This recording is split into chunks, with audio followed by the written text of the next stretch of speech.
오늘 말씀의 제목은 진리의 왕 예수입니다. 우리 지금 요한복음 후반부를 함께 살펴보고 있죠. 요한복음 13장에서 21장을 부르는 별명이 뭐라고 말씀드렸습니까? 영광의 책이라고 말씀을 드렸어요.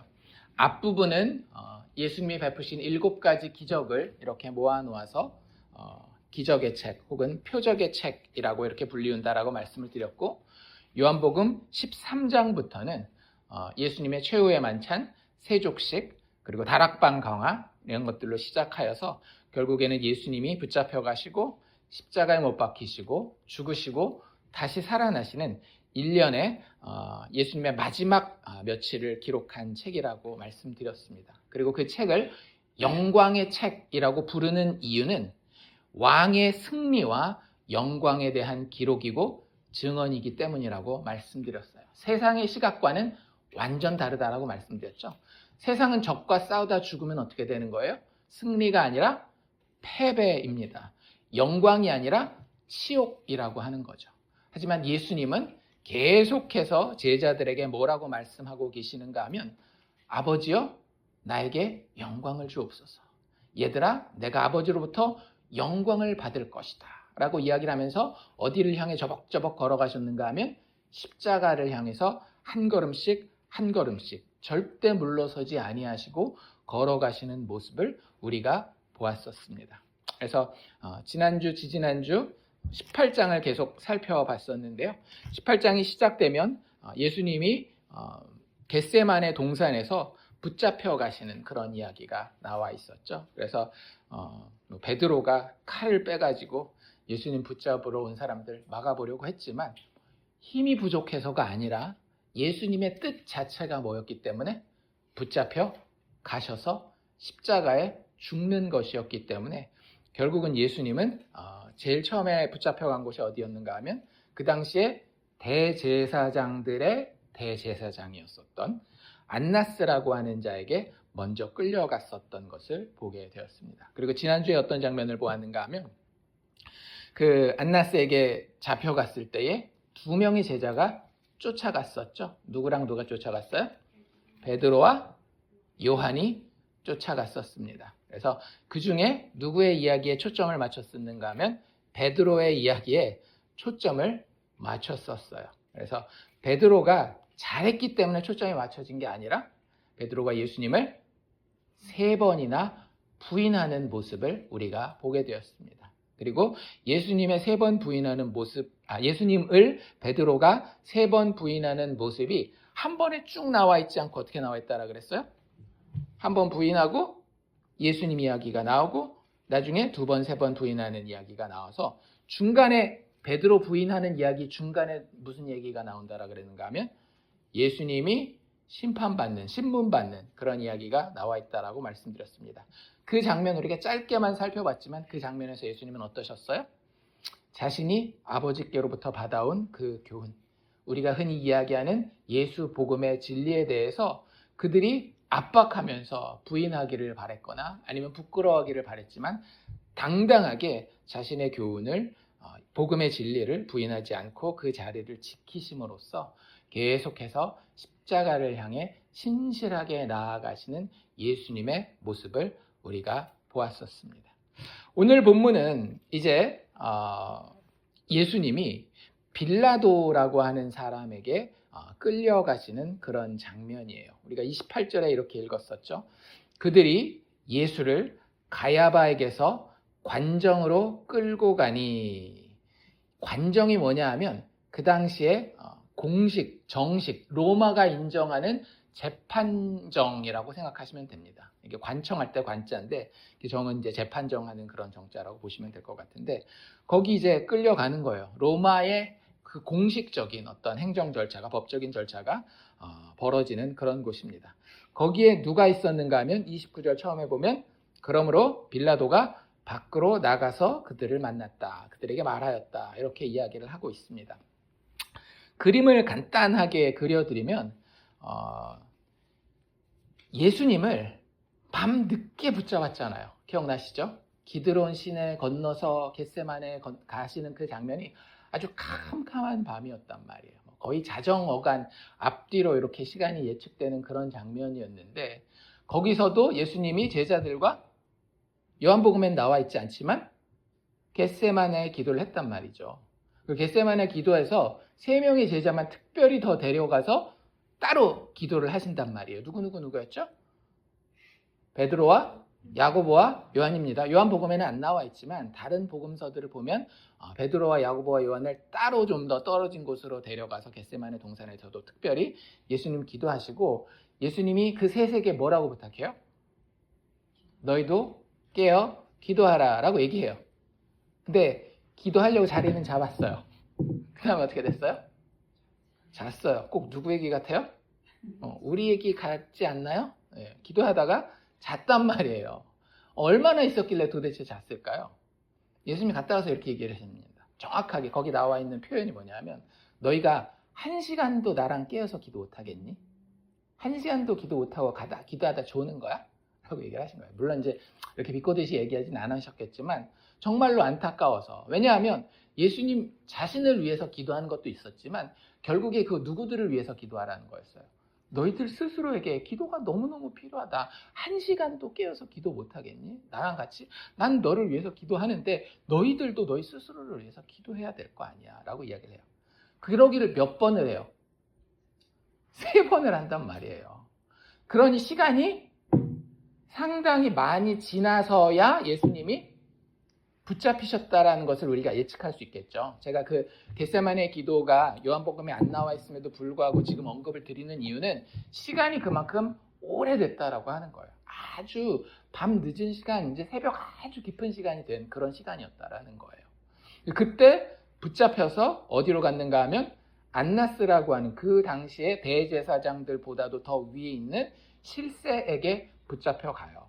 그리고 나서 우리가 지난주에 본 말씀 중에 24절에 보면 그 안나스가 이제 자기가 할 신문을 다 하고 이제 법적으로 진짜 행정적으로 대제사장은 누구였는가 하면 그 안나스의 사위였었던 가야바라는 사람이 있잖아요. 그래서 안나스가 예수를 결박한 그대로 대제사장 가야바에게 보내니라라는 이야기가 나옵니다. 그래서 그 이야기에서 이어지는 게 오늘 읽은 28절에 예수를 가야바에게서 관정으로 끌고 갔다라는 이야기로 이어지는 거예요. 이제 그 사이에 어떤 일이 있었는가 하면 예수님은 가야바에게 2번의 신문을 받습니다. 누가복음에 보면 가야바가 길게 신문을 해요.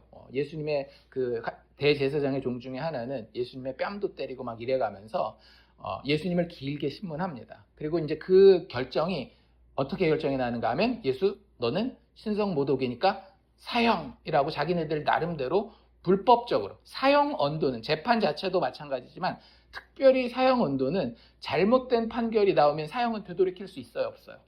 없잖아요. 다른 모든 감옥에서 10년 살건 심지어는 무기징역을 살건 재판이 잘못됐으면 어떻게 할 수 있어요? 돌이킬 수 있단 말이에요. 근데 사형은 안 되기 때문에 반드시 낮에 재판을 해야 되는 게 유대 법이었습니다, 그 당시에. 근데 그 법을 어기고 자기들이 마음대로 재판 열어서 사내들이 다 모아가지고 예수 너 사형 이렇게 정했단 말이에요.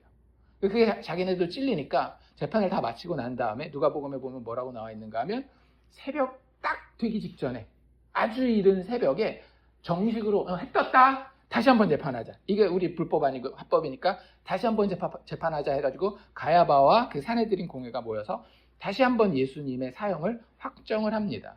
그리고 나서 이제 오늘 28절에 그 가야바에게서 재판정으로 끌고 가는 거예요. 근데 그때도 언제라고 얘기를 하고 있어요? 아직 새벽이라. 그런데 그 계절이 어느 계절이었는가 하면 그들이 더럽힘을 받지 아니하고자 유월절 잔치를 먹고자 하여. 그러니까 이방인들이랑 만나는 것을 유대인들은 아주 부정한 것으로 봤죠.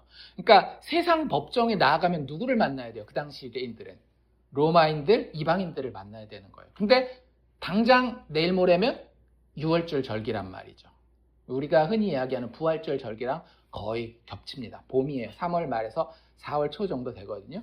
그러니까 그 절기를 지키려고 하는데 내일 모레면 이제 유월절인데 누구를 만나면 안 되겠는 거예요? 이방인이었던 그 당시의 최고 재판관인 빌라도를 만나면 안 됐던 거예요. 근데 만나긴 만나야 되겠어요. 왜요? 예수를 빨리 처리해서 죽여야 되겠으니까. 그래서 어떻게 하는가 하면 그 재판정 바깥에서 문만 두들깁니다. 새벽부터 꽝꽝꽝꽝꽝꽝. 그리고 빌라도가 29절에 그래서 어떻게 해요? 밖으로 나왔대잖아요. 그래서 빌라도가 대충 뭐 분위기는 알겠죠. 계속해서 뭐 예수라는 이름도 들어왔을 것이고 사두개인들이나 바리새인들이나 예수를 굉장히 싫어한다라는 것을 알고 있을 텐데 얘기를 이렇게 들어보니까 너희가 도대체 무슨 일로 이 사람을 고발하는지 물어봤을 때 이 유대인들이 뭐라고 대답하는가 하면 30절에 대답하여 이르되 이 사람이 행악자가 아니었다면 우리가 당신에게 넘기지 아니하였겠나이다 이래요. 죄가 뭐래요? 죄를 범했습니다. 이게 죄래요. 그러니까 죄를 얘기하는 거예요? 못하는 거예요? 못하는 거예요. 왜요? 예수님은 죄가 없으니까 우리 뒤에 얘기하잖아요. 나는 이 사람에게서 아무 죄도 찾지 못했다라고 벌써 38절에 빌라도가 재판 결과를 다 이야기하잖아요. 근데 어쨌든 이 사람들 마음은 정해져 있어요. 재판이 공정하냐 아니냐가 중요한 게 아니라 예수가 반드시 죽어야 된다. 이거 하나에만 정신이 팔려 있는 겁니다. 그러니까 빌라도도 바보는 아니죠. 죄가 없는 사람 잘못 죽였다가는 나중에 자기가 어떻게 덮었을 줄 알고.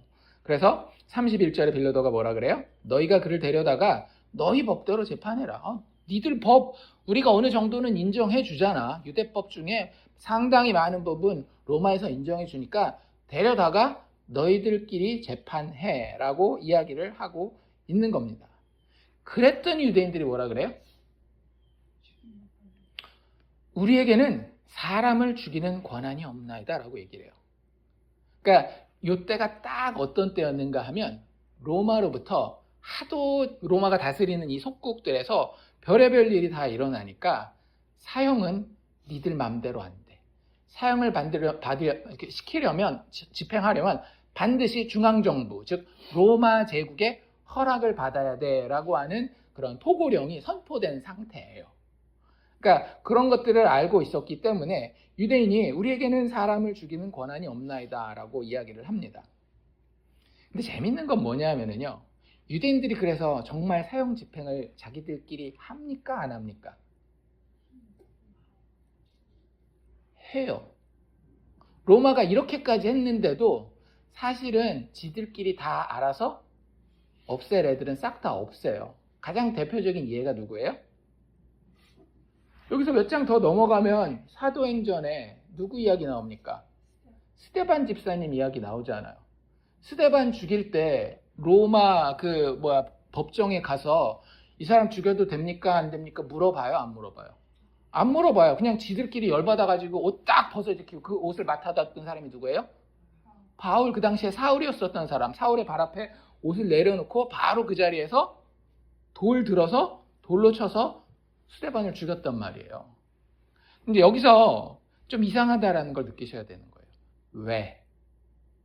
유대인들은 충분히 로마 법이 그럼에도 불구하고 어느 정도는 자기들의 이 힘의 범위 내에서 로마 법을 어기기도 했어요. 왜냐하면 지금 여기 와 있는 빌라도는 황제예요? 아니면 황제의 신하예요? 황제의 신하예요. 황제가 아니란 말이에요. 황제는 절대 권력을 가졌지만 황제의 신하는 누구 눈밖에 나면? 황제의 눈밖에 나면 바로 그냥 잘리는 겁니다. 실질적으로 이 유대 총독이라고 하는 자리는 상당히 많이 잘렸었던 자리예요. 결국에는 빌라도도 나중에 잘립니다. 그리고 그 뒤에 오는 총독도 또 잘려요. 그리고 빌라도 앞에 총독도 잘렸기 때문에 빌라도가 지금 여기 와 있는 거예요. 뭐 때문에 잘리냐? 어쩌면 잘리겠어요? 좀 갔으면 평안하게 무소식이 희소식인 거예요. 로마 그 중앙정부에서는 가서 그냥 잘 다스리니까 아무 얘기 없겠지. 이게 제일 좋은 거예요. 근데 폭동이 일어나거나 이상한 소문이 들려오면 로마 황제가 듣고 있다가 참다 안 되면 야, 너 잘라. 이렇게 되는 거거든요. 근데 많은 이 속국들이 로마의 식민지들이 대부분 다 그냥 조용했어요. 왜? 자기네들이 속국이 된 건 뭐예요? 이미 전쟁을 해서 졌다라는 얘기거든요. 유대인들도 상당히 그 아주 험한 꼴 당하면서 이미 졌습니다. 로마한테. 근데도 유대인들은 아주 독했어요. 특별히 뭘 건드리면? 그들이 흔히 이야기하는 종교의 문제를 건드리잖아요. 성전의 문제, 제사의 문제 이런 것들을 건드리잖아요.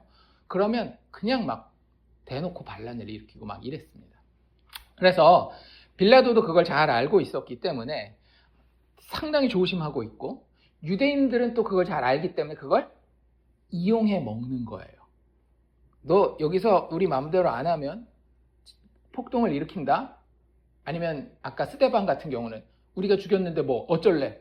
네가 우리한테 뭐라 그러면 우리 폭동 일으킨다? 아니면 자기들 스스로가 실질적으로 직접 편지를 써서 로마 황제한테 보낼 수도 있었습니다.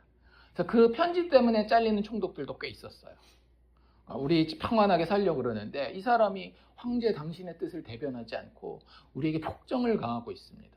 당신의 자비로움으로 이 총독을 잘라주십시오. 뭐 이런 얘기도 충분히 하는 게 그 당시의 문화였기 때문에 그런 것들을 다 아는 상태에서 진짜 원하면 사형을 집행할 수 있었던 거예요.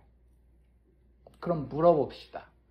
왜 지금 이 요한복음 18장의 유대인들은 그냥 예수님을 자기들 마음대로 데려다가 쥐도 새도 모르게 사형 집행하지 않고 빌라도에게 데려와서 굳이 우리 유대인들에게는 사람을 죽이는 권한이 없습니다라고 이야기하면서 빌라도의 재판을 받기를 원했을까요? 왜? 몇 가지 이유가 있어요. 몇 가지 이유가 있는데 그 이유를 우리가 한번 살펴볼 수 있기를 원합니다. 일단 답이 아닌 건 뭐예요? 예수님을 죽일 권한이 없어서는 아닙니다. 법적으로는 권한이 없었지만 실질적으로는 그 권한을 행사하던 것이 유대인들이었어요. 첫 번째로 유대인들이 빌라도에게 데려가서 로마법으로 예수님을 처형하려고 했었던 이유는 뭐냐면요. 우리가 정황상 그냥 쉽게 추측해 볼 수 있는 이유예요. 뭐겠어요? 예수님을 그냥 죽이는 게 아니라 십자가에다가 매달아 죽여 놓음으로써 본때를 보여주려고 하는 겁니다. 무슨 얘기인지 아시겠죠? 예수님을 만약에 유대인들이 직접 사형한다라 그러면 어떤 방식으로 죽여야 될까요? 돌로 쳐서 죽여야 돼요. 그게 유대 율법이에요. 성경에 나와 있습니다. 레위기 24장 16절에 보면 여호와의 이름을 모독하면, 우리가 신성 모독이라 그러잖아요. 그렇죠? 여호와의 이름을 모독하면 그를 반드시 죽일지니. 그러니까 유대법이 신성을 모독하면, 하나님을 모독하면 사형시키는 게 맞긴 맞아요. 유대법이 그래요. 여호와의 이름을 모독하면 그를 반드시 죽일지니 어떻게 죽여요? 온 회중이 돌로 그를 칠 것이니라. 거류민이든지 본토인이든지 여호와의 이름을 모독하면 그를 죽일지니라. 그러니까 돌로 쳐서 죽이는 거예요. 그럼 돌로 쳐서 죽이면 이게 많은 사람에게 이렇게 드러나겠어요? 안 드러나겠어요? 안 드러나겠죠. 그냥 그 모여있는 사람들에게 나중에 소문 정도만, 야 누가 그 신성모독했다가 돌에 맞아 죽었대, 이런 정도만 돌겠죠. 근데 십자가 처형은 달라요. 한 번은 예수님이 이렇게 돌아가시기 전에 유대인들이 로마에게 반란을 일으킨 적이 있었어요. 그때 로마가 어떻게 했는가 하면 그 반란을 다 진압하고 반란에 가담했던 수많은 사람들을 다 사람들이 많이 다니는 대로변에다가 십자가를 세워서 다 십자가에다 매달아서 죽였습니다. 십자가에 죽이는 건 어떻게 죽이는 거예요? 십자가에 딱 매달리는 순간 하고 바로 죽습니까? 아니에요. 천천히 말라 죽는 거예요. 힘이 다 빠져서 이 사람이 가지고 있었던 인간으로서의 에너지가 다 되면 더 이상 숨을 못 쉬고 마치 익사하는 것처럼 죽는 게 십자가형입니다. 그래서 건장한 사람은 거기 매달아 놓으면 3일이고 4일이고 가는 거예요. 우리도 가시 박힌다고 죽지 않잖아요. 뭐 일주일도 갈 수 있겠죠. 근데 그런 식으로 세워놓으면 어떻게 돼요? 사람들이 지나가면서 직접 봐요. 남의 얘기를 듣는 게 아니라 얘기를 남한테 들었어요. 야, 누가 저기 로마의 반란을 일으켜서 혹은 뭐 유대 율법을 어겨서 십자가에서 죽었다 그러면 말을 들으면 궁금하면 어떻게 하면 돼요? 가보면 돼요. 얼마나 처참하겠어요. 피를 철철 흘리면서 사람이 막 말라져가지고 이제 며칠 지나면 진짜 막 몰골이 해골처럼 생겼을 텐데. 그러니까 그런 것들을 생각한 거예요. 자, 우리 유대교의 문화와 종교와 권위에 도전하는 자가 어떻게 그 결말을 맞이하는지 너희들 잘 봐라. 잘 봐라. 라는 그런 어떤 본때를 보여주고 싶었었던 그런 마음이 있었던 겁니다. 게다가 뭐 이제 조금 있다가 얘기를 하겠지만 나무에다가 달아 죽이면 그 사람의 권위가, 거기 나무 위에서 죽은 자의 권위가 땅에 떨어지게 돼 있어요. 왜냐하면 그 유대 율법 중에 어떤 이야기가 있는가 하면 나무에 달린 자는 하나님의 저주를 받은 자다라는 이야기를 하고 있거든요. 그러니까 야, 예수 어디 죽었어? 나무에 달려 죽었잖아. 그 저주받은 자야. 무슨 메시아고 무슨 하나님의 아들이야. 이런 이야기를 하고 싶었었던 거예요. 백성들에게 본때를 보여주고 싶었던 것이 유대인들이 자기의 그 권한이 아닌 로마의 권한으로 처형하기 원했던 이유라고 하는 겁니다. 돌로 치는 걸로 안 되고 십자가에 매달아 죽여야 되겠어. 이렇게 얘기를 해요. 그래서 나중에 이제 우리 다음 장에서도 보겠지만 실질적으로 예수님을 그 빌라도가 재판에서 결과를 그 마지막 꽝꽝꽝 이렇게 재판 결과를 때릴 때 내가 그럼 어떻게 하기를 원해? 너 죽여달라며? 어떻게 죽이기를 원해? 했을 때 유대인들 입에서 나온 말이 뭐예요? 십자가에 못 박으십시오. 이렇게 얘기를 하는 거예요. 그러니까 유대인들은 그걸 원했던 겁니다. 십자가에다가 예수를 못 박아 욕보이고 본때를 보여서 저주받은 자로서 죽게 하기를 원했던 거예요. 단순히 신성모독한 정도가 아니라 신성모독을 해서 하나님의 저주를 받은 하나님과 예수의 끈을 완벽하게 끊어놓으려고 했던 겁니다. 그게 이제 첫 번째 이유예요. 그런데 사실 그 이유는 별로 중요하지 않아요. 별로 중요하지 않습니다. 유대인들이 로마 관정에 가서 예수님의 사형을 요청할 수밖에 없었던 이유는 따로 있어요. 요한이 여기 정확하게 그 이유를 설명하고 있습니다. 어디에 나와 있어요? 32절에 나와 있죠. 32절 같이 한번 읽어볼까요? 시작. 이는 예수께서 자기가 어떠한 죽음으로 죽을 것을 가리켜 하신 말씀을 응하게 하려 함이로라. 뭐래요? 왜 유대인들이 예수님을 자기의 법으로 죽이지 아니하고 로마 법으로 죽이려고 했다라고요? 예수께서 어떤 말씀을 하셨대요. 예수님이 어떤 말씀을 하셨어요? 자기 죽음에 대한 이야기를 하신 적이 있어요. 혹시 기억나세요? 네, 어디 나와 있었죠? 우리가 다른 문맥 보지 말고 지금 이거 요한복음이니까 요한복음의 문맥에서 보면 예수님이 12장 32절 33절에 이렇게 이야기를 하십니다. 내가 땅에서 들린대요. 예수님이 자기의 죽음을 묘사하는데 참 신기하죠? 자기가 땅에서 들린다라는 거예요. 내가 땅에서 들리면 모든 사람을 내게로 이끌겠노라 하시니, 근데 제자들이 이 말을 알아들어요? 못 알아들어요? 못 알아들어요. 예수님이 내가 땅에서 들릴 것이다 라고 얘기를 했는데 저게 무슨 얘기지? 예수님이 공중부양해서 이렇게 막 떠다닌다라는 얘기야? 아니면 하늘로 올라가신다라는 얘기야? 뭐 이런 생각 해볼 수는 있잖아요. 엘리야라는 사례가 있으니까 구약성경에 엘리야가 하늘로 들려 올라갔으니까 그런 걸 생각했는데 요한 정확하게 뭐라고 얘기를 하는가 하면 예수님이 내가 땅에서 들릴 것이다 라고 얘기했을 때 이렇게 말씀하심은 자기가 어떠한 죽음으로 죽을 것을 보이심이로라. 예수님이 자기 스스로를 가리켜서 내가 땅에서 들리면 모든 사람을 나에게로 이끌 것이다 라고 이야기한 것은 사실은 예수님이 무슨 얘기한 거라고요? 자기 죽음을, 내가 어떻게 죽을 것인지 너희에게 알려줄 것이야. 근데 이게 사실 연결이 돼요, 안 돼요? 아니, 왜 죽음을 이야기하는데 들린다라는 이야기를 하지? 근데 그렇게 들려서 죽는 방법이 딱 한 가지 있어요. 어떻게 해요? 십자가에 죽으면 돼요. 무슨 얘기인지 아시겠죠? 돌에 맞아 죽으면 예수님이 들려요, 안 들려요? 안 들려요. 그냥 바닥에 있는 채로 그대로 돌 맞아서 죽는 거예요. 근데 예수님 정확하게 얘기하셔요. 내가 들려서 죽을 것이다. 그리고 실제로 예수님은 십자가가 세워질 때에 땅에서 들려서 죽으시게 된다라고 하는 거죠.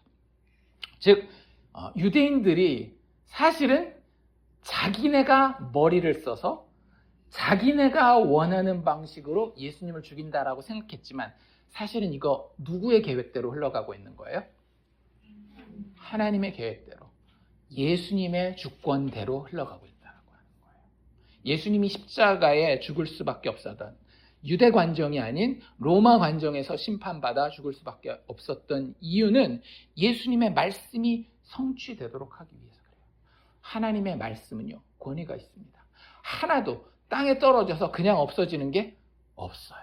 하나님의 말씀은 구약에서부터 신약에 이르기까지 그 말씀하신 그대로 반드시 열매 맺고 성취되게 되어 있는 거예요.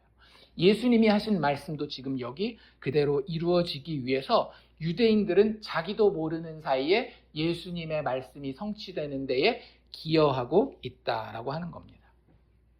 그럼 이제 거기서 한 단계 더 나아가서 물어봅시다. 왜 예수님이 자기의 죽음을 묘사할 때에 내가 땅에 들려서 죽어야 해 라고 이야기를 하셨을까요? 사실은 이거 제가 아까 이미 힌트를 드렸어요. 예수님이 땅에서 들려서 죽어야 되는 이유는요, 구약의 예표대로, 구약의 예언대로 예수가 대속의 저주받은 죽음을 죽게 하기 위해서 예수님이 땅에서 들려서 죽으셔야 했던 겁니다. 어디에 나와 있는가 하면 아까 제가 말씀드린 대로 신명기 21장 22절 23절에 보면 사람이 만일 죽을 죄를 범하면, 죽을 죄를 범했으면 어떻게 되겠어요? 죽어야죠. 근데 그 법이 이렇습니다. 사람이 만일 죽을 죄를 범함으로 내가 그를 죽여 나무 위에 달거든. 어디 위에 단대요? 나무 위에 달거든. 그 시체를 나무 위에 밤새도록 두지 말고 그날에 장사하여. 아까도 말씀드렸지만 원래 십자가 처형은 매달면 어떻게 한다라고요? 죽을 때까지 며칠이고 사람을 말리기 위해서 둔다라 그랬잖아요. 근데 유대법은 어때요? 여기 보니까 나무에 달아 죽였을 때 반드시 어떻게 하래요? 시체를 밤새 두라 말라? 두지 말래요. 시체를 나무 위에 밤새 두지 말고 그날에 장사하여서 내 하나님 여호와께서 내게 기업으로 주시는 이 땅을 더럽히지 말라. 그리고 나서 뭐라 그러는가 하면 나무에 달린 자는 하나님께 저주를 받았음이니라. 나무에 달린 자가 어떤 자라고요? 하나님과의 관계에서 저주받은 자라고요. 예수님이 정확하게 이 얘기하시는 거예요. 죄인은 나무에 달려서 저주받은 자로 죽어야 해. 그 예가 레위기에 나와 있는 거고요. 또 어디에 나와 있는가 하면 민수기에 보면 이스라엘 백성들이 하나님을 거역하고 광야에서 불평하는 이야기가 나와요. 그래서 그들을 심판했었던 존재가 누구였는가 하면 광야에서 갑자기 나타난 불뱀이었습니다. 기억나십니까? 그래서 불뱀에 물려서 다 죽었을 때 하나님이 모세에게 살 수 있는 방법을 한 가지 알려줍니다. 뭐였어요? 놋뱀을 만들으래요. 그 뱀이 뭘 상징하죠? 그들의 죄로 인한 저주를 상징하는 거예요. 너희들의 죄의 저주를 장대에 매달고 그거 쳐다봐. 무슨 얘기예요? 내가 죄인입니다라고 하나님 앞에 엎드러져서 고백하라는 거예요. 하나님이 나를 불쌍히 여기시면 내가 살겠습니다라는 그런 고백이거든요. 장대에 올려서 하나님의 저주를 받은 것을 내가 인정을 해야 사는 거예요. 근데 장대에 올라감으로써 하나님의 저주가 되어서 하나님의 엄중하신 심판에 대가를 치를 수 있는 존재는 인간 중에 아무도 없어요. 그래서 예수님이 요한복음 3장, 우린 보통 16절 알죠? 하나님이 세상을 이처럼 사랑하사 독생자를 주셨으니 그 바로 앞이 3장 14절 15절이거든요. 거기 뭐라고 이야기하시는지 잘 들어보십시오. 모세가 광야에서 뱀을 든 것 같이, 그러니까 그들의 저주가, 그들의 죄가 그 땅에서 들려서 매달린 것 같이 인자도 들려야 하리니. 인자가 누굴 얘기를 하는 거예요? 예수님 이야기하는 거잖아요. 예수님이 들려야 하리니, 들려서 죽어야 한다라는 거예요. 저주받은 자로서. 이는 그를 믿는 자마다 영생을 얻게 하려 하심이니라. 이제는 더 이상 그들이 자기 죄의 대가를 자기 스스로 치르는 게 아니라 그 대가를 누가 치르는 거예요? 그들의 저주를, 그들의 죄를 나무에 올라가서 하나님의 저주의 자리에서 그대로 받은 예수 믿는 믿음으로 예수님이 대신 치르는 거예요. 그래서 그 믿음 가운데 그들은 대가를 치르게 되는 겁니다. 우리 이야기를 하는 거예요. 예수 믿는 사람들. 예수 믿는 사람들은 그 죄의 대가를 어떻게 치르는가 하면 열심히 교회 봉사하고 착하게 삶으로 내 죄를 어떻게 해서든지 만회해보는 게 아니라 내가 아무것도 할 수 없기 때문에 나무에 달린 저주받으신 그분, 예수 바라보고 예수 믿는 믿음으로 우리는 우리 죄로부터 의롭게 된다라고 하는 거예요. 예수님이 분명히 이야기하고 계시죠. 내가 그 죽음 죽을 거야. 내가 저주받는, 들려서 죽는, 나무에 저주받은 자로서 너희의 저주를 다 가지고 죽어주는, 대신 죽어주는, 대속의 죽음을 죽어주는 그런 너희의 구원자가 될 거야 라는 이야기를 하셨던 거예요. 그리고 그 말씀이 이루어지려면 예수님이 돌에 맞아 죽어서는 안 되겠죠. 반드시 나무에 달린 자로서 십자가 처형해 죽어야 했던 거예요. 그러니 유대인들은 사실은 자기들의 뜻을 이루려고 했지만 누구의 뜻을 지금 이루고 있는 거예요? 하나님의 뜻을, 예수님의 뜻을 이루고 있는 겁니다. 마지막으로 한 가지만 더 언급하면 예수님이 유대인들에게도 사형 선고를 받았어요. 그렇죠? 그 다음에 또 누구에게도 지금 사형 선고를 받게 되는 거예요? 이방인들, 로마, 빌라도에게 사형 선고를 받게 되는 거죠. 이게 왜 중요하냐면요. 십자가는 인류 모두를, 유대인, 이방인, 남자, 여자, 배운 자, 못 배운 자, 부자, 가난한 자 가리지 않고 십자가는 인류 모두를 향해서 뭐라고 얘기를 하고 있는가 하면 니들 죄인이야. 니들이 다 이 저주받아 나무에 달려 죽어야 할 하나님의 심판과 저주에 합당한 죄인들이야. 이 얘기를 하고 싶은 거예요. 만약에 유대인만 죽였으면 유대인이나 하나님을 배반하지 기회를 받게 된 이방인들은 착하게 살고 괜찮을 거야 라고 이야기할 수 있잖아요. 그렇지 않아요. 예수님이 이 재판을 유대인들을 통해서 로마인에게까지 이르러 그 사형 언도를 받게 되는 이유는 유대인이건 이방인이건 인류 전부가 하나님을 거역한, 예수님을 거역한 죄인으로 드러나게 하기 위해서 이 모든 과정을 거쳐 로마 재판정까지 오게 되는 겁니다. 제 얘기가 아니라요. 이 사건을 다 지켜봤었던 초대교회가 했던 이야기예요. 사도행전 4장에 보면 그 사도들이 그 복음 전하다가 감옥에 갇히잖아요. 그리고 결국에서는 거기서 담대히 이야기하고 풀려나요. 그리고 교회가 모여서 기도하는데 그 기도하는 장면에 이런 이야기가 나옵니다.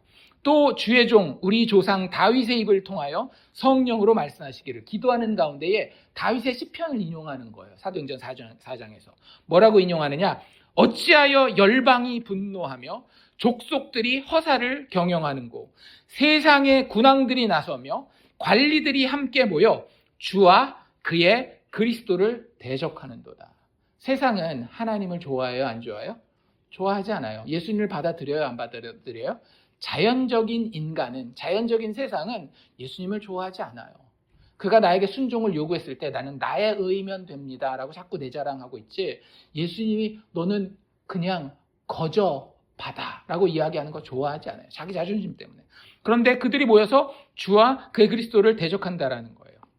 그가 바로 예수님입니다 라고 이야기하고, 그러면서 그 사건이 어떻게 현실이 됐는가 하면 과연 헤롯과 본디오 빌라도는 이방인과 이스라엘 백성과 합세하여, 이방인, 이스라엘 백성, 종교 지도자, 그 정치 지도자, 이 사람들이 다 합세하여서 하나님께서 기름 부으신 거룩한 종 예수를 거슬러 반역하여 하나님의 권능과 뜻대로 이루려고 예정하신 그것을 행하려고 이 성에 모였나이다. 십자가는 우리에게 무슨 이야기를 하길 원하는가 하면요, 너희들 다 하나님을 거역한 자야.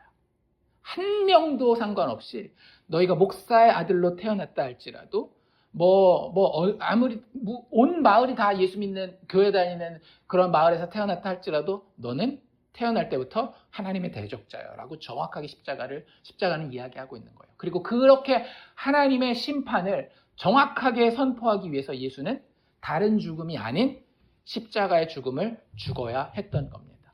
유대인과 이방인이 힘을 합하여서 하나님을 대적하는, 온 세상이 하나님을 대적하는 그 장면을 만들어내기 위해서 유대인들과 로마인들이 같은 결정을, 하나님을 사형시키는 그런 결정을 내리게 하기 위해서 이 일이 일어나도록 예수님이 허락하셨다라고 하는 거예요. 결국 이 장면을 통해서 우리는 뭘 볼 수 있는가 하면 여전히 이 모든 상황을 이끌고 가시는 통치자, 왕, 주권자는 누구라는 거예요?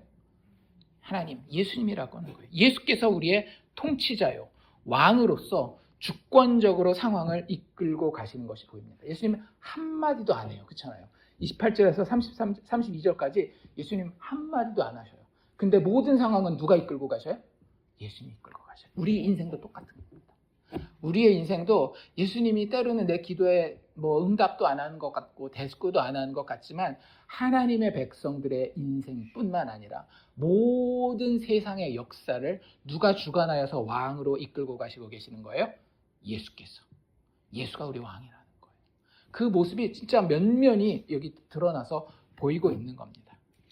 그리고 나서 드디어 이제 잡아왔으니까 빌라도 입장에서 어떻게 해야 되는 거예요?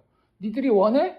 그러면 사형시켜. 이럴 수도 없고, 니들이 원하지만 내가 이미 소문 다 들었거든, 사형 안 돼 라고 이야기할 수도 없어요. 왜냐하면 그렇게 하면 또 막 반란을 일으키고 편지 써서 로마 황제한테 보내고 그럴 테니까. 그러니까 최소한 뭐는 해야 되는 거예요. 재판은 열어야 되는 거예요. 재판을 여는 신용이라도 해봐야 되는 거예요. 그래서 빌라도가 예수를 따로 불러서 재판을 합니다. 우리가 여기 읽어봤어요. 근데 이 재판의 모습이 이렇게 되신다라고 보면 돼요. 이 재판은 그 재판관과 피고인의 모습의 재판이 아니라 왕과 왕이 자신들의 나라를 가지고 충돌하는 모습으로 우리에게 보여주고 있어요. 빌라도는 무슨 왕이에요? 세상의 왕입니다. 그런데 예수님은 무슨 왕이에요? 진리의 왕이에요. 지금 이 유대 땅에서 빌라도보다 높은 사람은 없어요. 빌라도는 당연히 그 왕이 누구라고 생각해요? 이 유대 땅에서. 그리고 이 재판 장면에서 자기가 왕이라고 생각해요. 그런데 예수님은 그 왕권을 인정해야 안 해요? 하지 않고 있어요. 그리고 내가 진리의 왕이라고 이야기를 합니다. 그래서 이 왕에 대한 갈등이 지금 여기 일어나고 있기 때문에 빌라도의 예수님을 향한 첫 번째 질문 자체가 뭐냐 하면 33절에 나오죠. 네가 유대인의 왕이냐라고 물어봐요. 예수님 그것에 대해서 뭐라고 답변하시죠? 37절에 네 말과 같이 내가 왕이니라 라고 이야기를 합니다. 예수님이 야, 이거 여기서 내가 잘못 대답하면 완전히 정치범으로 큰일 날 텐데 그런 걱정해요? 안 해요? 안 해요. 정확하게 나 왕 맞아. 그런데 진짜 갈등은 어디서 일어나는가 하면 빌라도가 생각하는 왕이라고 하는 개념과 예수님이 생각하는 왕이라고 하는 개념이 같다 다르다? 완전히 다른 거예요. 빌라도가 생각하는 세상의 왕의 나라는 어디에 속해 있습니까? 여기 딱 보니까 36절.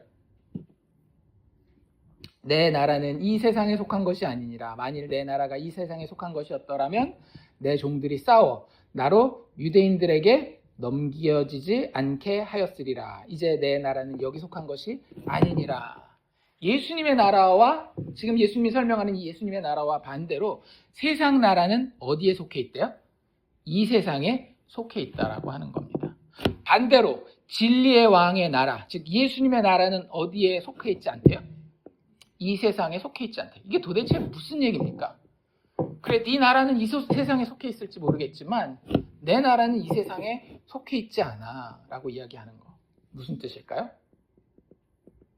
세상에서 왕 노릇하는 사람들은 뭘 중요하게 생각하는가 하면 눈에 보이는 걸 중요하게 생각합니다. 사람들의 반응을 중요하게 생각하고요. 내가 얼마나 다른 사람들한테 보여줄 수 있는가 이런 것들을 되게 중요하게 생각한다라고 하는 거예요. 눈에 보이는 것의 원리를 따라 살아갑니다. 그러니까 잘 살아야 되고 다른 사람 앞에서 이렇게 창피하지 않도록 체면 차려야 되고 이런 일들이 항상 세상 나라에는 있는 거예요. 그리고 세상 나라 왕은 그걸 가지고 사람을 판단합니다. 너 잘 사네? 그럼 좀 괜찮네. 이렇게 판단하고요. 이런 것들이 세상 나라가 돌아가는 원리예요. 눈에 보이는 것에서 이끌리는. 근데 예수님의 나라는, 진리의 왕의 나라는 이 세상에 속하지 않았다라고 이야기할 때 그건 무슨 뜻인가 하면 이 세상 너희가 보는 거 있잖아. 사실 그거 그렇게 중요하지 않아 라고 얘기하고 있는 거예요. 그러니까 예수 믿는 사람들이 눈에 보이는 걸 그렇게 중요하게 생각한다. 먹고, 마시고, 입고, 누리고, 즐기고. 이거 예수 제대로 믿는 걸까요? 아닐까요? 아니에요. 예수님 스스로도 우리가 잘 알고 있는 마태복음 산상수훈에서 뭐라고 얘기를 해요? 무엇을 먹을까? 무엇을 마실까? 염려하지 말라. 하나님이 안 주시면 어떻게 하면 돼요? 금식하면 돼요. 안 주시면 금식하면 돼요. 굶는 게 그렇게 어렵고 두렵습니까? 저는 그런 생각 해봐요. 우리가 진짜 꼭 먹어야만 됩니까? 저는 우리가 굶어봐야 예수님 없이 산다라는 게 뭔가를 좀 배우지 않을까 이런 생각해봐요. 현대사회는 사람들이 왜 아파요? 옛날에는 못 먹어서 영양실조로 아팠습니다. 그렇죠? 요즘에는 왜 아파요? 너무 많이 먹어서 너무 많은 밀가루를 먹고 너무 많은 설탕을 먹고 너무 많은 단백질을 먹고 너무 많은 음식을 먹기 때문에 병에 걸리거든요. 근데 그게 영적으로 안 좋아요. 왠지 아세요? 배고픔을 모르기 때문에. 배고픔을 모르기 때문에. 근데 영적으로 우리는 항상 어때야 되는가 하면 배 고파야 돼요. 사슴이 시냇물을 찾기에 갈급함 같은 그런 갈급함이 내가 예수를 향해서 늘 있어야 되는데 그게 없어요. 왜요? 내가 육적인 배고픔도 모르거든요. 나는 맨날 삼시세끼 밥 때가 되면 밥 다 먹는 거예요. 중간에 뭐도 먹어요? 간식도 먹고 밤이 되면 야식도 먹어요. 제가 강력하게 권면합니다. 금식해 보십시오. 한 끼부터 시작해서 되면 하루라도 금식해 보십시오. 율법이 아니라 정 안 되면 고난주간 되었을 때만이라도 금식 한번 해보세요. 그래서 배고파가지고 짜증나고 화딱지나고 막 쓰러질 것 같고 한번 해보세요. 아, 안 먹으면 이렇게 되는구나를 정말 뼈저리게 누려보시란 말이에요. 눈에 보이는 것의 원리가 아니라 오히려 그 눈에 보이는 것의 삶을 통하여서 눈에 보이지 않는 세계의 원리를 좀 발견해 보시란 말이에요. 예수 내가 안 찾으면 내가 매일매일 예수 안 먹으면 이렇게 되는 거구나. 그거 잘 모르시잖아요. 왜요? 배고파 본 적이 없으니까. 예수로 인해서 내가 헐벗고 굶주린다라는 걸 이 땅에서 경험해 본 적이 없으니까 모르는 거예요, 현대인들은. 어쨌든 세상 나라는 그런 것들에 의해서 만족하고 그 원리가 진리인 줄 알고 쫓아가요. 그런데 예수님이 이야기하시는 진리의 왕이 다스리는 그 나라는요, 눈에 보이지 않는 하나님으로부터 시작하여서 그 하나님이 이 땅에 보내주신 아들 예수가 죄인들을 위해서 십자가에서 죽고 다시 살아주시는 그 은혜에 의해서, 그 원리에 의해서 세상과 우리의 인생을, 영혼을 통치하고 이끌고 간다라고 하는 거예요. 제발 예수님을 바라볼 때에, 천국을 생각할 때에 눈에 보이는 기준을 가지고 다가가지 마시기를 바랍니다. 오히려 눈에 보이는 것은 뭐를 배우기 위함이어야 돼요? 눈에 보이지 않는 것을 배우기 위함이어야 되는 거예요. 제가 목회자로서 많은 성도들을 볼 때 답답한 마음을 느끼는 게 언젠가 하면 교회에서 성도들을 봤는데 정말 너무너무 눈에 보이는 것에만 관심을 가지는 거예요. 먹을 거, 입을 거, 사람들한테 칭찬받는 거, 가족 잘 되는 거, 뭐 이런 것도 있잖아요. 근데 저희가 화요일 날은 에베소서 성경 공부를 하거든요. 에베소서에는 바울이 기도하는 게 2번 나오고 성도들에게 기도하라고 이야기하는 게 1번 나와서 기도에 대한 이야기가 3번 나와요. 에베소서에는. 근데 그 3번의 기도에 전부 다 한 번도 가족들을 위해서 좀 기도하면 좋겠다. 아니면 먹을 것을 위해서 기도하면 좋겠다. 병날 것을 위하면 기도하면 좋겠다. 교회가 부흥하기를 위해서 기도하면 좋겠다. 이런 얘기가 한 번도 안 나와요. 3번 다 뭐에 대한 이야기 나오는지 아십니까? 나는 니들이 예수를 점점 더 잘 알았으면 좋겠다.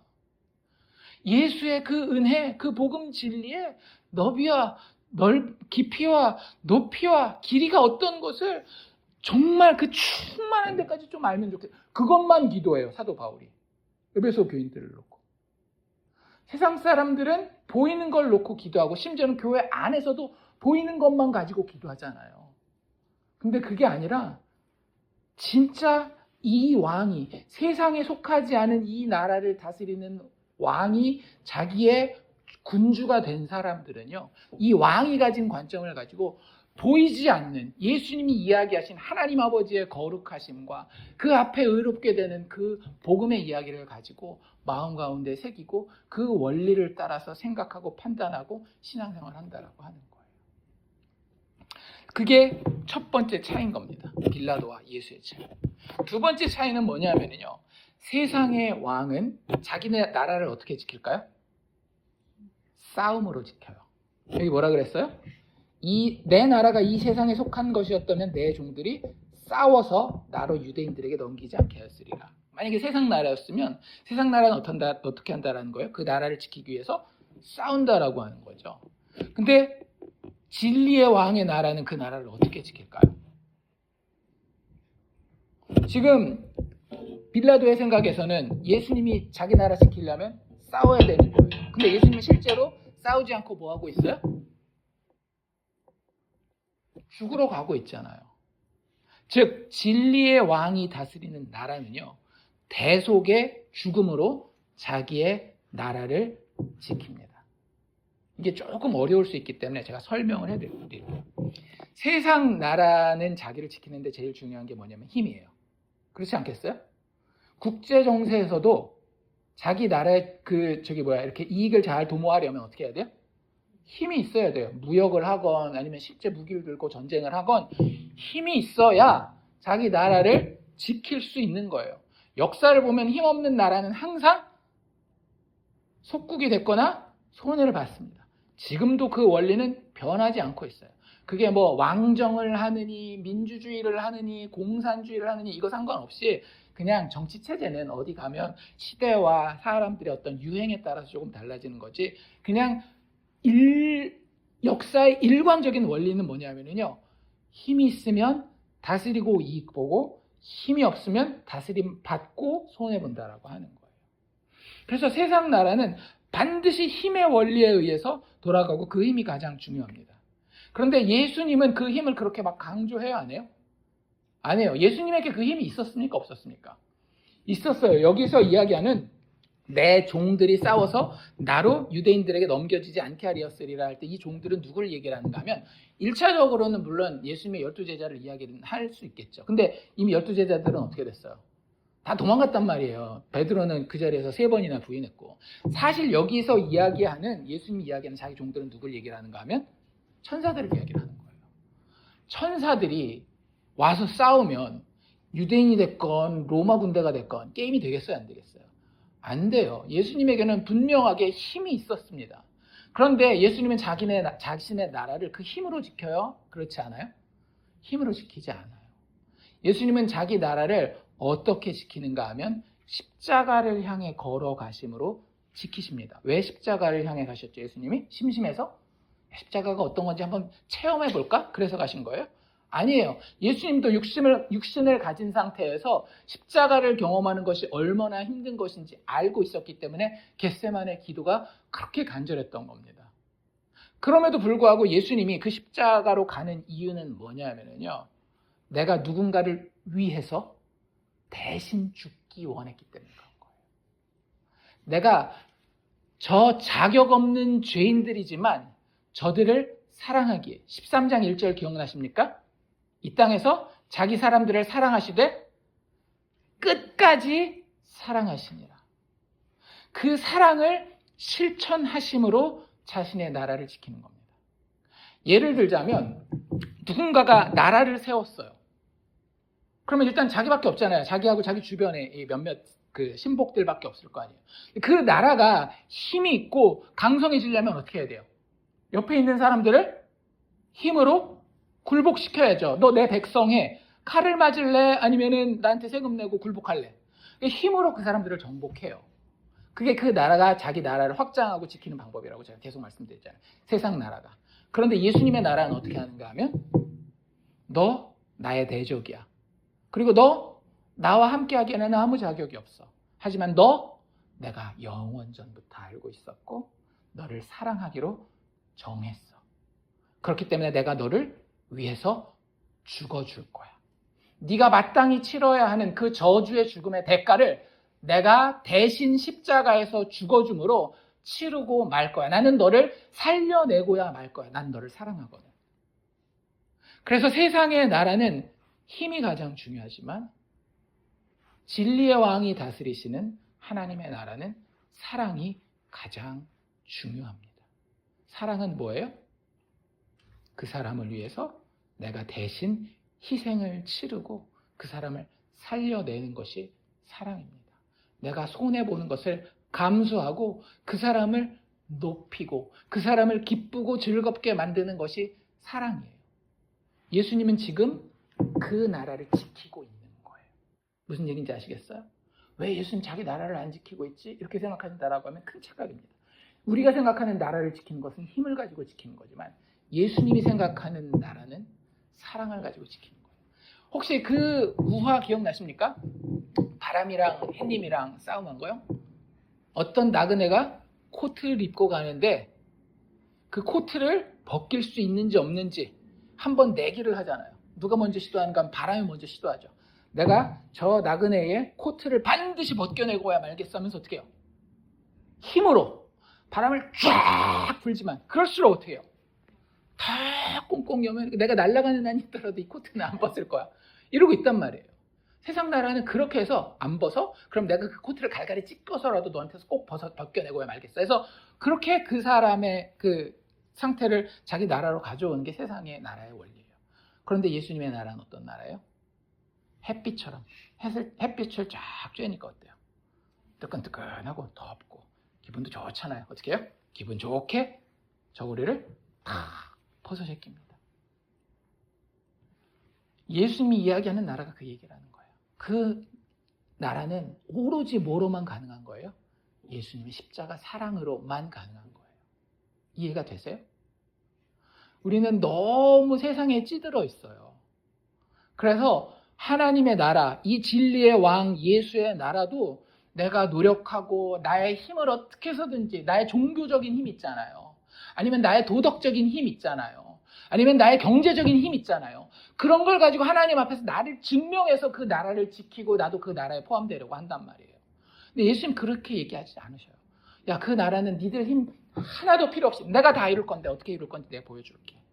내가 너희를 사랑하여서 대속적인 죽음을 죽음으로 내 나라를 지키고 말 것이며 그 나라에 너희를 초대해서 너희와 영원히 함께 살 거야. 사랑으로 가득한 그 나라에 대해서 예수님은 지금 이 재판 자리에서 이야기하고 있는 겁니다. 마지막으로 하나 더 이야기한다라고 하면은요, 이제 이것과 방금 이야기한 것과 연결이 되는데요. 세상의 왕은요, 자기를 어떻게 증명하는가 하면 뭔가를 함으로써 증명합니다. 빌라도가 하는 얘기를 잘 들어보면 힌트가 나와 있는데요. 빌라도가 예수님한테 이렇게 이야기를 하죠. 35절 맨 마지막에 보면 뭐라고 얘기를 하는가 하면 도대체 네가 뭘 했느냐 이렇게 물어봐요. 네가 무엇을 하였느냐, 그렇죠? 그러니까 빌라도는 어떤 왕이 이슈가 있을 때는 뭔가 행동을 하는 걸로 항상 생각하는 거예요. 우리도 그렇지 않나요? 뭔가 우리 인생에 도전거리가 생겼어요. 그럼 일단 뭐부터 합니까? 행동부터 하죠, 그렇죠? 왜? 몸부터 움직이고 보는 거예요. 근데 진리의 왕은요, 자신을 그렇게 증명하고 드러내지 않아요. 진리의 왕은 진리에 대하여 증언함으로써 자신을 드러냅니다. 어디에 나와 있는가 하면 37절에 나와 있죠. 예수님이 다시 한번 빌라도에게 대답합니다. 네가 왕이냐고 물어보니까 이렇게 대답하시죠. 네 말과 같이 내가 왕이니라. 그러면서 자기가 어떻게 드러나는지를 이렇게 설명하셔요.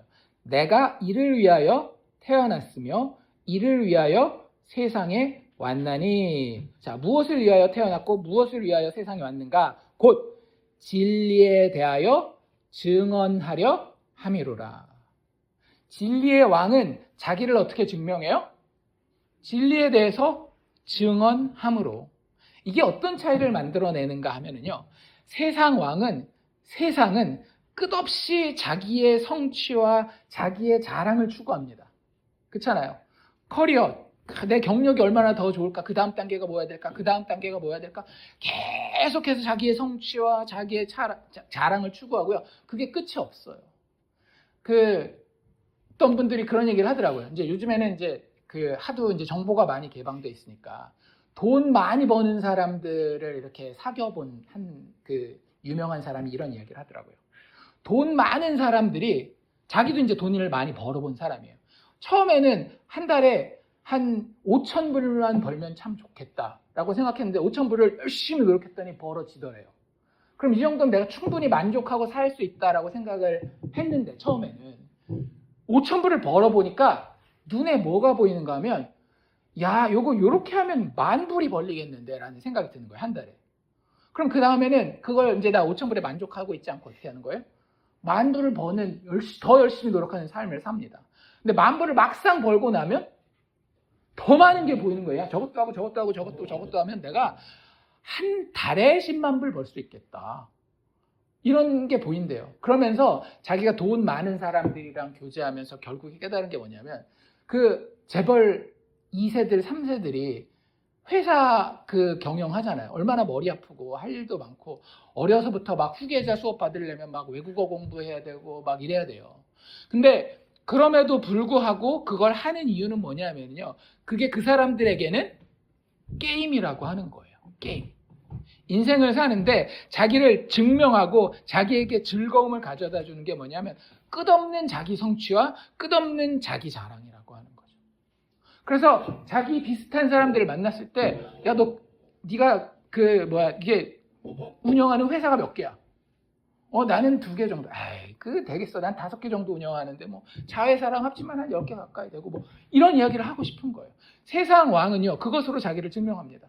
그리고 그 왕이 통치하는 나라는 전부 다 그 백성들도 그렇게 자기를 증명하기를 원해요.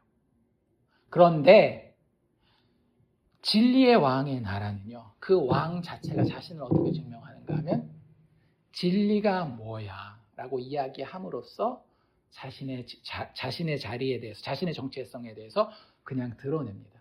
진리라고 하는 것은 하나님 안에서 드러난 죄인을 사랑하신 하나님의 은혜의 원리야 라고 이야기하는 것으로서 그냥 만족해요.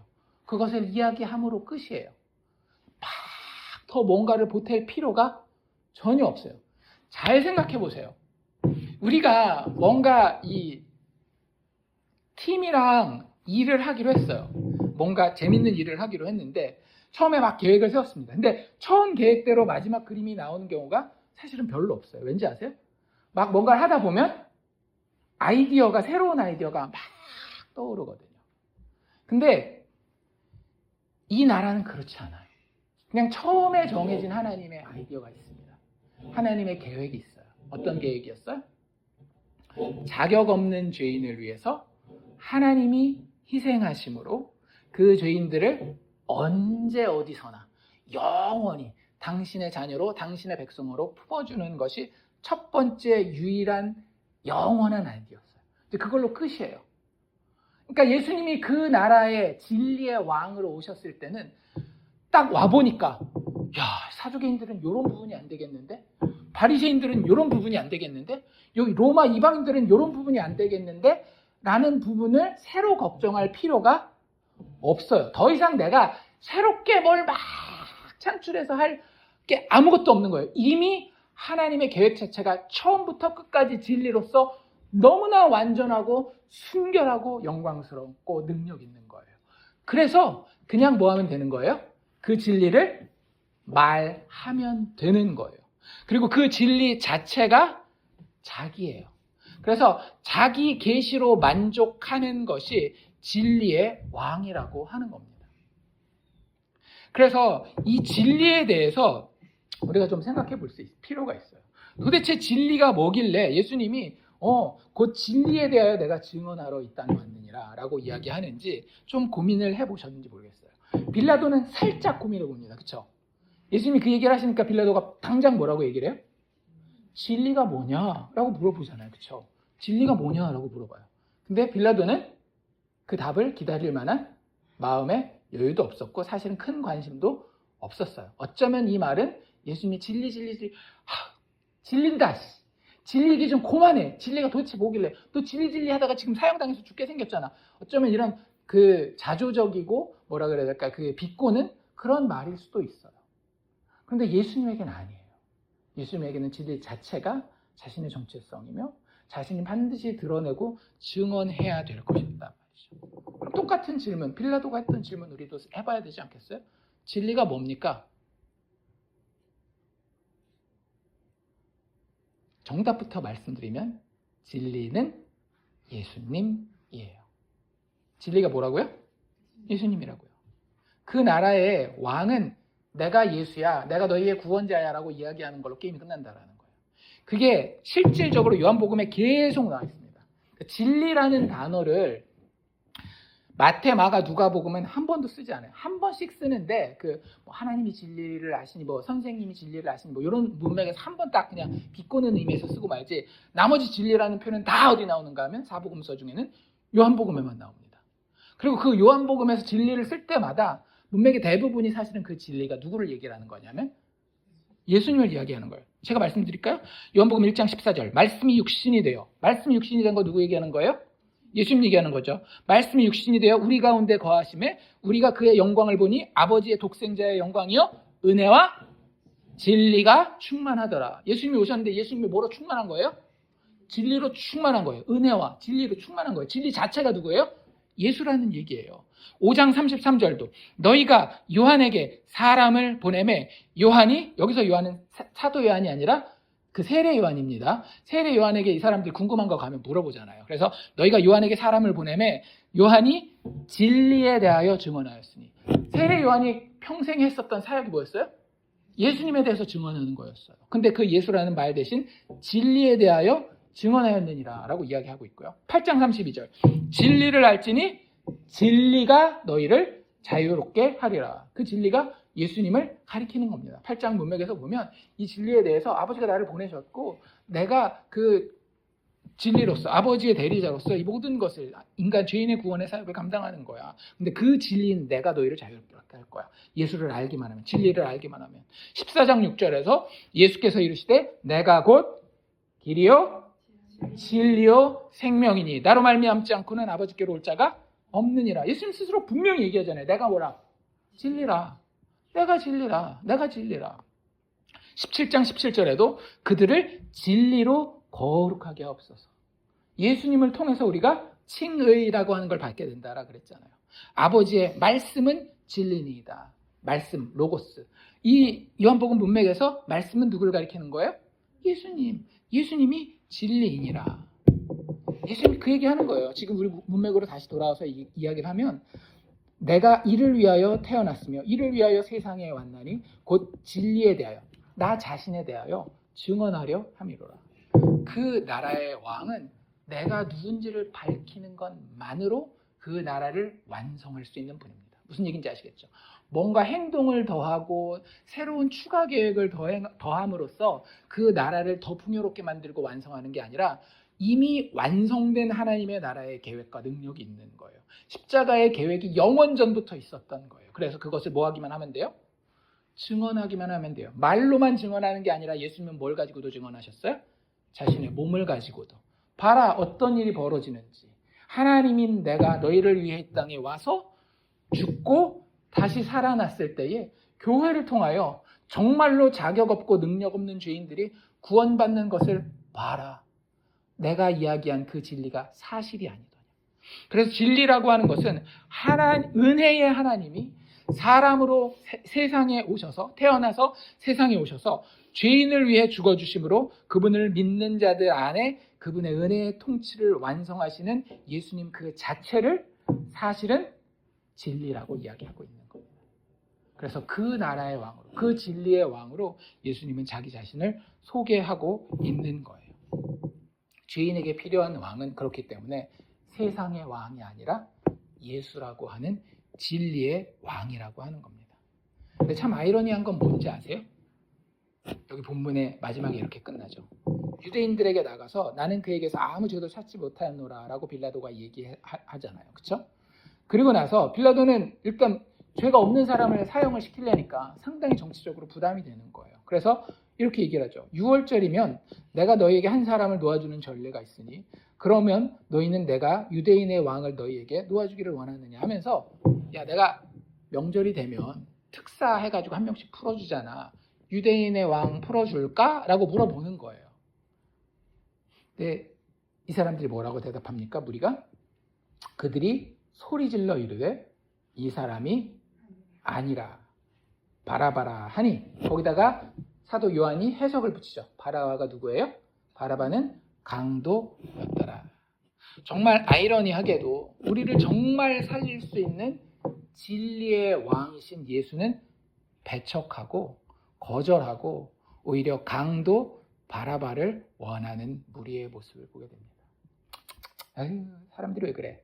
라고 읽으시면 성경 잘못 읽는 거예요. 이거 누가 내린 결정이에요? 내가 내린 결정입니다.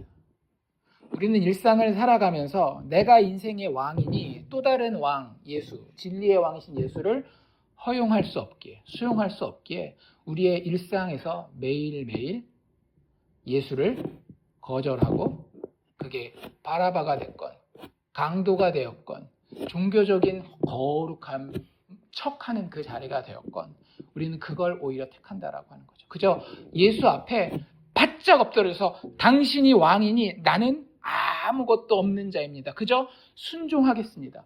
순종이 제사보다 낫다 그러는 게 그런 거예요.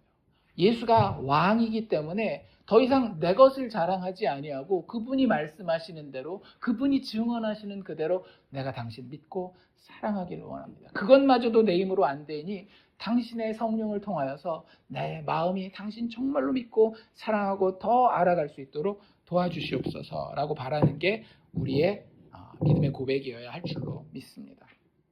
우리는 그런 나라에 초대받은 사람들이라고 하는 거예요. 골로새서 1장 13절 14절에 보면 이 나라에 대해서 사도 바울은 이렇게 표현합니다. 그가 우리를 흑암의 권세에서 건져내사 그의 사랑의 아들의 나라로 옮기셨으니, 그 아들 안에서 우리가 속량 곧 죄사함을 얻었도다. 죄인이 이 세상에서 소망을 가질 수 있는 유일한 방법은 세상 왕을 쫓고 세상 왕의 원리를 따라가서는 절대로 이 세상에서 궁극적인 소망을 얻을 수 없습니다. 우리가 이 땅에서 영원한 소망을 바라볼 수 있는 유일한 길은 무엇인가 하면 진리이신 예수를 통하여 속량 곧 죄사함을 받고 그 하나님의 사랑의 아들로 옮겨져 가는 것 외에는, 은혜로 옮겨져 가는 것 외에는 다른 길이 없다라고 하는 겁니다. 그래서 성도는 어떤 사람인가 하면 진리의 왕이신 예수님께 믿음으로 완전히 항복하고 그 죄사함을 받아서 그분의 나라로 옮겨가게 된 자가 바로 성도라고 하는 사실 우리가 기억하시고요. 이 진리의 왕이신 예수 그리스도의 은혜와 그를 아는 지식에서 매일매일 좀 자라가시기를 바랍니다. 말씀과 생애로서 복음의 진리를 증언하시고 그분의 음성을 들려주신 예수님이 늘 우리와 함께 계시거든요. 그분을 깊이 묵상하고 사랑하는 우리가 될 수 있기를 주의 이름으로 축원합니다.